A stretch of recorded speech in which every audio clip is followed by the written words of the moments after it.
You an example of what I was talking about in the last video, seeing as I was cut off.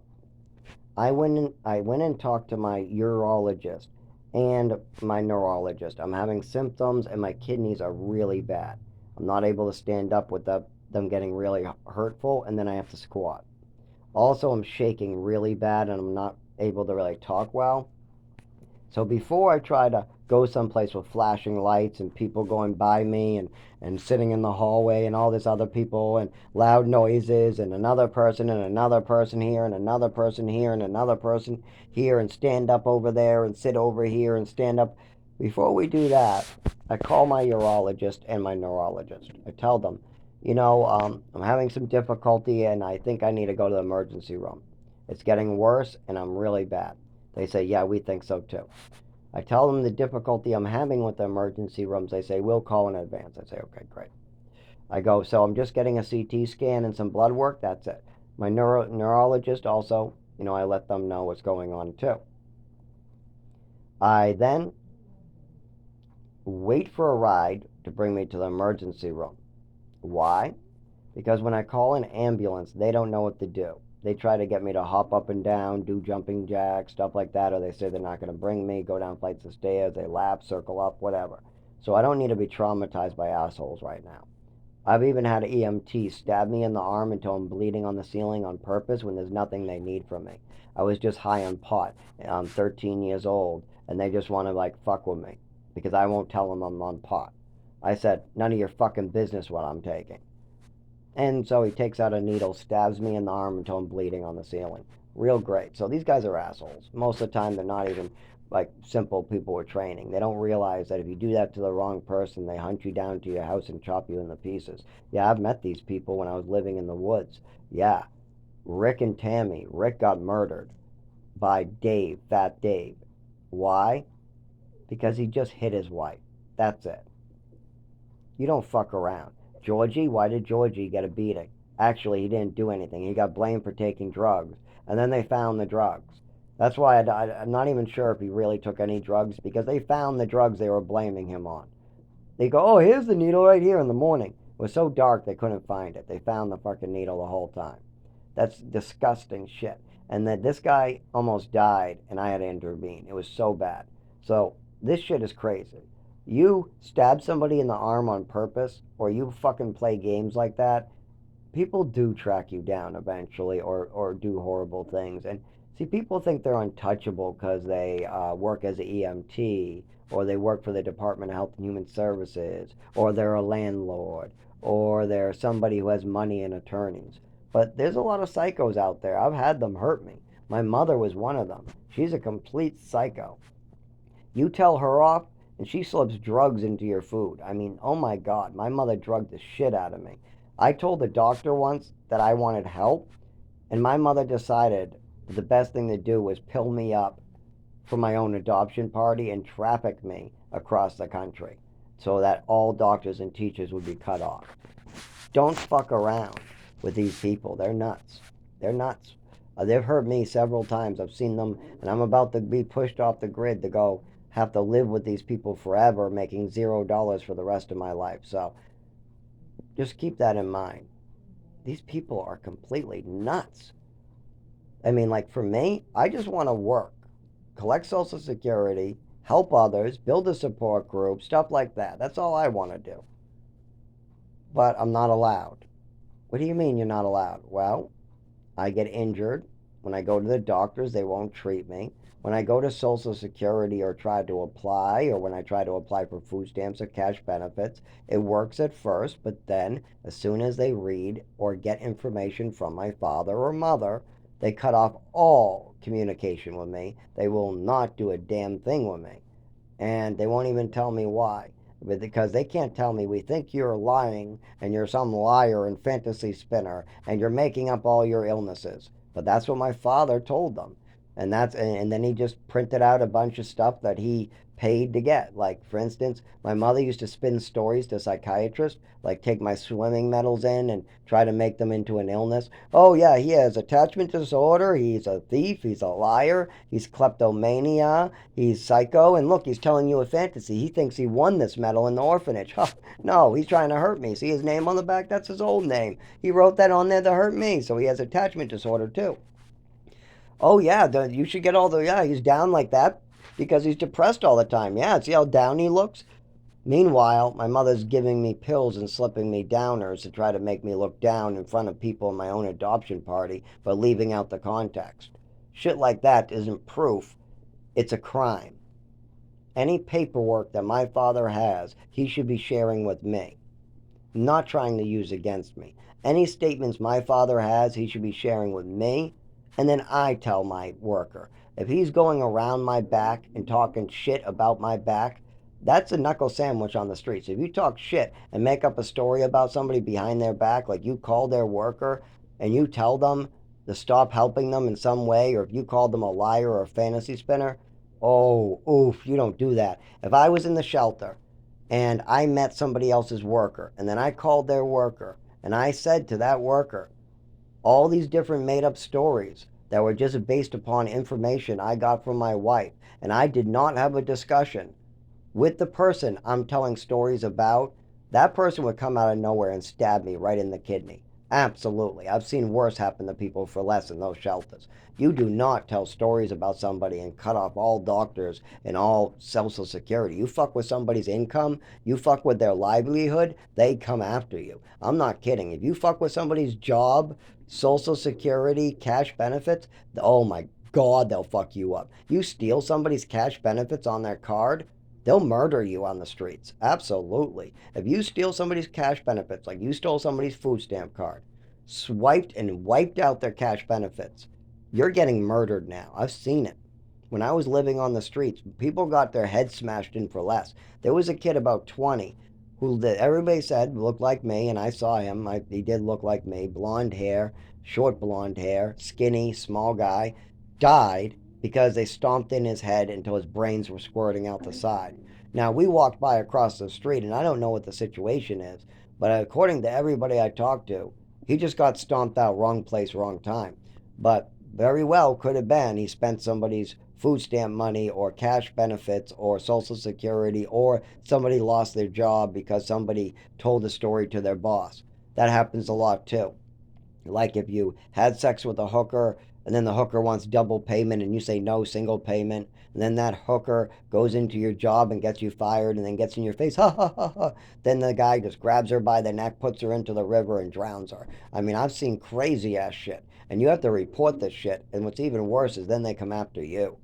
It is bad. It is bad, bad, bad out there. And I'm going getting pushed right back on the grid to live like that. That's going to be the rules I have to live by. I don't want to live by those rules. It's dangerous out there. And I don't commit any crimes. The problem is I follow Jesus, what puts a target on my back. I believe in telling the truth, filing police reports, trying to help others, talking to others. If I don't understand something, I'm going to have to ask more questions. I don't tell stories about anybody. I don't talk behind somebody's back. If I'm going to file a police report, I go to the individual first who I'm going to file against. If I'm going to talk shit about my father, I call my father and try to handle it with him first. Like if my father wants to talk shit about me, he just does it. But if I want to say something about my father to a DMH worker, I try to handle it with my father first. I've spent year after year after year after year waiting for my father to handle this while not telling a soul what he did to me. I'm done. I'm done waiting for my father to handle this. He's got over 300 chances here. And he's still doing it to me. He's still talking shit behind my back. He's still trying to hurt me. And he's still trying to get me killed. This is fucked up shit. No, no. I mean, he's lucky that I believe in Jesus and respect, and I'm just here with open arms with forgiveness for him. That's me. But if my father ever lost his money and had to live in a poor apartment or a two-bedroom or in a studio or near any downtown area that was poor, I don't think he would survive with his attitude, not without his attorneys present. With the poor rules, he just couldn't do it. If he doesn't have at least $800 an hour and a $22,000 deposit, if my father did not have that, I don't think he would survive. Don't think he would be able to do it. I've done it year after year after year. I don't think my father could take the pills either that he put into me. I really don't. Could my father take a high dose of Seroquel, Thorazine, Trazodone, all this like he gave me at 7 years old? Could he take all those pills he forced into me at 7 years old? I don't think so. I think he would really lose it. I think my father would lose his frickin' mind on all those pills. He wouldn't even know how to dress himself. No way. He couldn't handle it. No way. Not even at a younger age. There's no way my father would ever, any time in his life, be able to handle what he put me through. But yet he wants to continue. And now I asked for an extension in court, yet I am my lawyer and my roommate's lawyer. Yeah, I'm a lawyer now. Apparently, not only am I I'm an accountant. I answer the phones for my roommate. I literally do. I'm a house cleaner. I'm a worker. I'm disabled. I'm supposed to be on Social Security. I'm not able to work. I do everything, but yet I'm nothing. What the fuck? How am I supposed to be my own attorney? I mean, I can talk good, I can study, I can ask questions, but there's no way I can write proper, read proper, any of that type of stuff. So there's no way. I need an attorney. My roommate needs an attorney. All I was able to do is push this out. We were about to lose everything today. Yes, today was our court date. This is the good one. This is me asking to withhold rent against the landlord. I have no clue how this stuff works. We need an attorney, but yet we don't get one. I don't know what to do here. If we had an attorney, it's very simple. Give him everything, move forward. But if I had an attorney, I also have a lot of other issues. I have medical papers. Yes, I do. I have medical papers. And what I mean by that is I have letters that say I was on Renadine that was recalled and that I can collect money for. I was also on recalled, I can't remember the name of it, but it had steel shards in it. I have a letter from them saying that I might be one of the people that took this batch. I also was given Seroquel. With now there's been awarded money to anybody overprescribed for things like sleep. If you were prescribed Seroquel for bipolar, then no. But if you were prescribed Seroquel for sleep, then you might have been overprescribed. I was prescribed the max dose for sleep.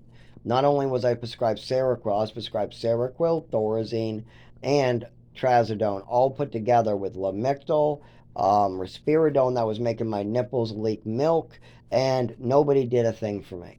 And now they're awarding money to all the victims of this stuff, and that's me. That's absolutely me. That's easy to prove. But I don't get to prove it once again. My father does not want me living a decent life. I would need my social security and I would need the correct records. What means there needs to be a therapist that has the correct records. Well, that requires an attorney present, thanks to my mother and father. I need to go to a doctor and they need to base their records off of only what I tell them. That requires my father to stop lying to them whenever they ask him a question.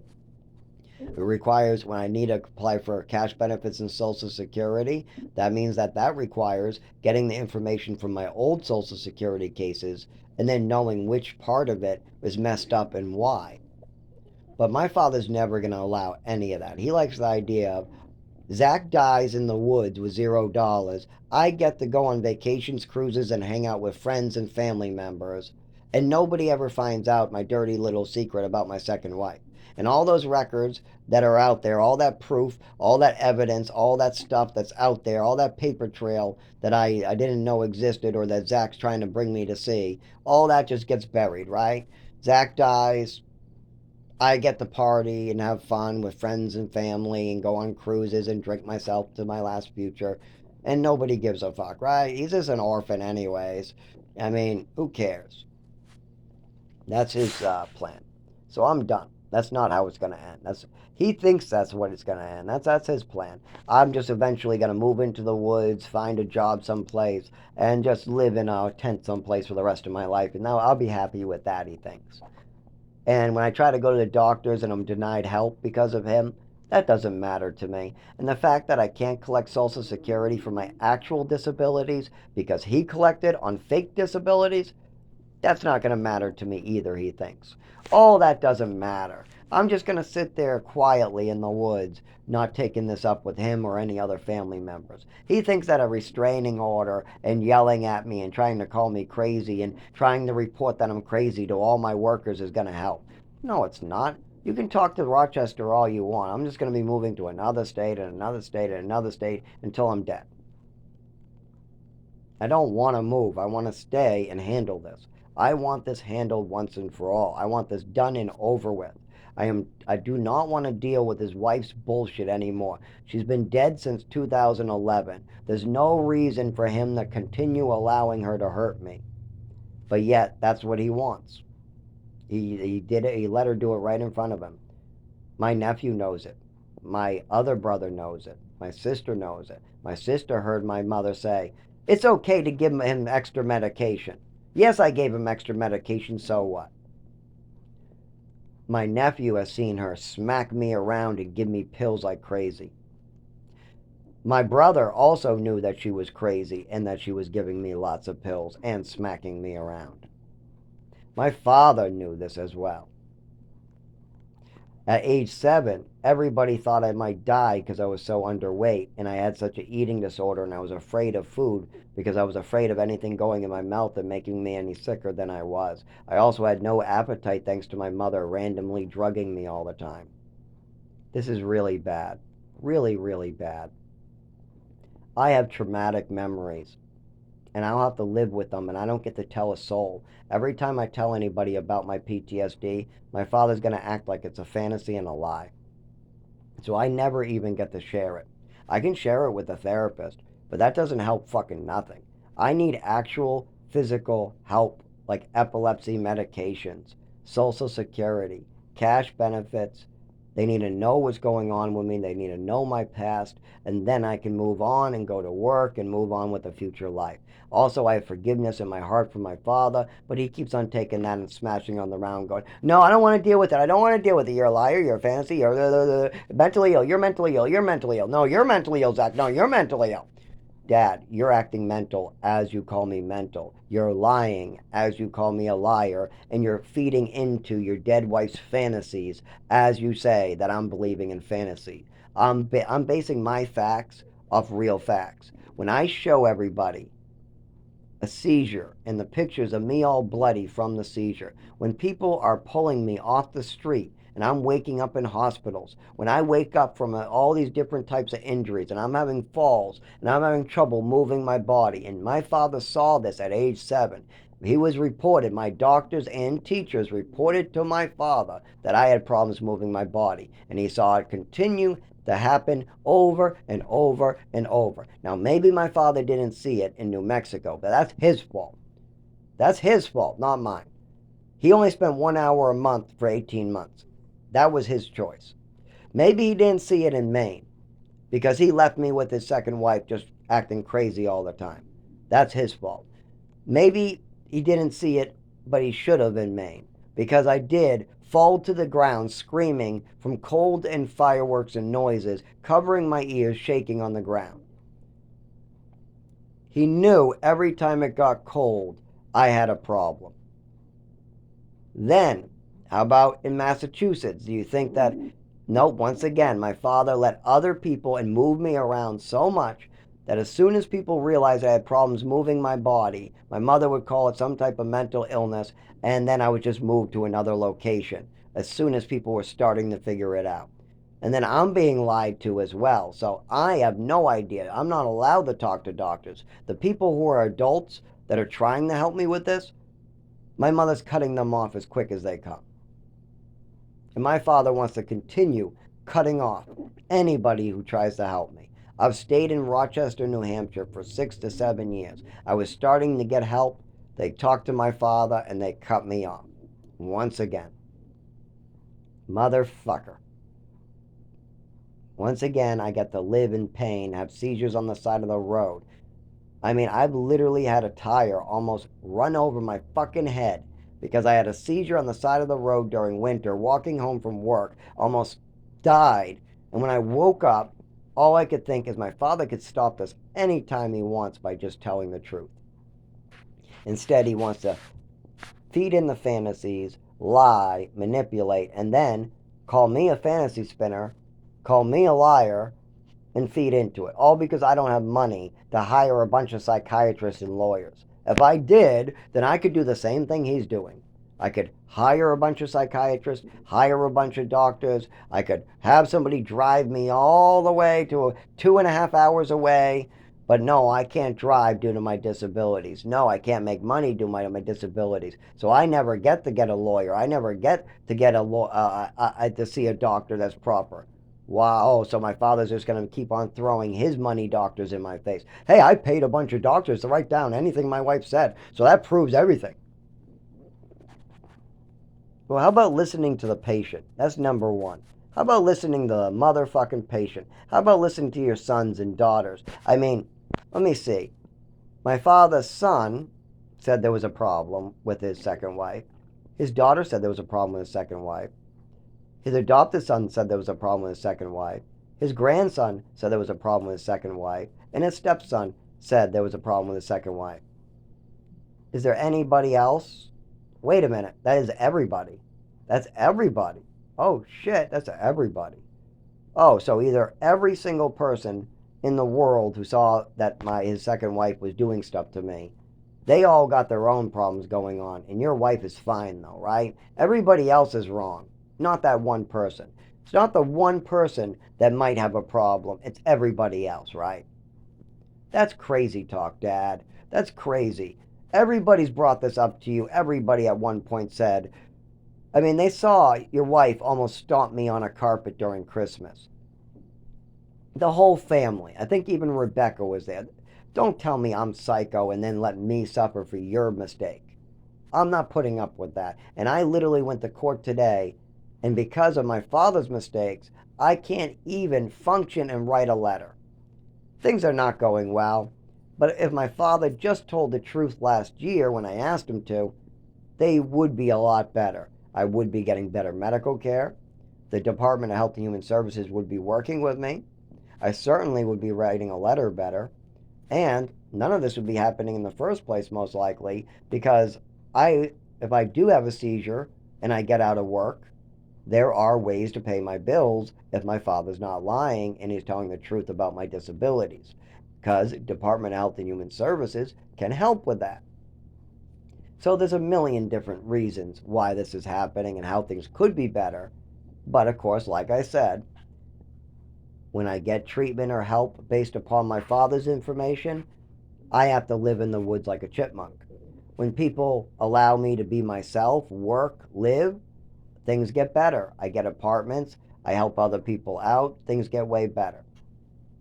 But if I'm not allowed to be Zachary and I have to be this fantasy person that my mother and father want to make up, then I have to live like a chipmunk and an animal at the woods because they want to treat me like an animal and make sure that I'm not able to collect Social Security, work, use a shelter, drive a car, or even walk outside during winter. And without those abilities and an apartment to rent, I'm fucked. And I can't get Section 8 housing either. If I apply for Section 8 housing, they want to know what my disabilities are. Oopsie, once again, we run into this problem. My real disabilities are real, but the disabilities my father and mother have reported are fake. But my real disabilities doesn't have paperwork, and my mother's and father's fake disabilities come with paperwork. That's a problem. No Section 8 for Zach. So I get to live in the woods like an animal. Oh, what fun, dying from 0 degrees weather and having seizures on a daily basis and having people try to rape you and robbing your wallet so you never have an ID and you wake up with no shoes and you're in the middle of the woods once again and you get thrown out of shelters and doctors are fucking around and malpracticing in you and using you as a cash cow because you have state insurance and whatever else your father wants for you. Meanwhile, if your father just told the truth and handled this with his son could just go back to work, live a normal life, make a living, get an apartment. He could even file charges against the people that are hurting them. But until that day happens, I don't get to have any rights. People get to rape me, beat me, do whatever they want to me, and no matter how I call the police, no matter how I report it, no matter how I'm brought to the emergency room, I will never get health care, never get Social Security, never get justice, never get anything back, never get to work, never get to drive, never get to live indoors. Oh, and I don't get to use shelters either. And the longer this is allowed to continue, the more likely I'll never be able to walk again or talk again. And talking is the only thing I can really do to help this. And so as I lose more and more ability to have motor functions, or the more head injuries I receive, the less likely it is for me to get this handled, even no matter what happens. So the best thing to do is handle this right now, me and my father and my family, but I haven't heard from them anything to do with this. They can drive up to my apartment anytime they want. Apartment 3J. Knock on my door. My sister has my phone number. My father has my phone number. But I guess I'm going off the grid and coming to them. I guess they're not going to call me. They're not going to deal with this with me. So I guess I got to be pushed off the grid. And then I'm going to have to somehow find some way to deal with this halfway broken, bleeding in the woods. I don't know how the fuck, but I'll have to go to them somehow. I don't know how that, but first of all, I gotta try to heal my kidneys so I can actually walk. I don't know how the fuck that's gonna happen. I'm not able to walk, so I'm probably gonna die pretty quick.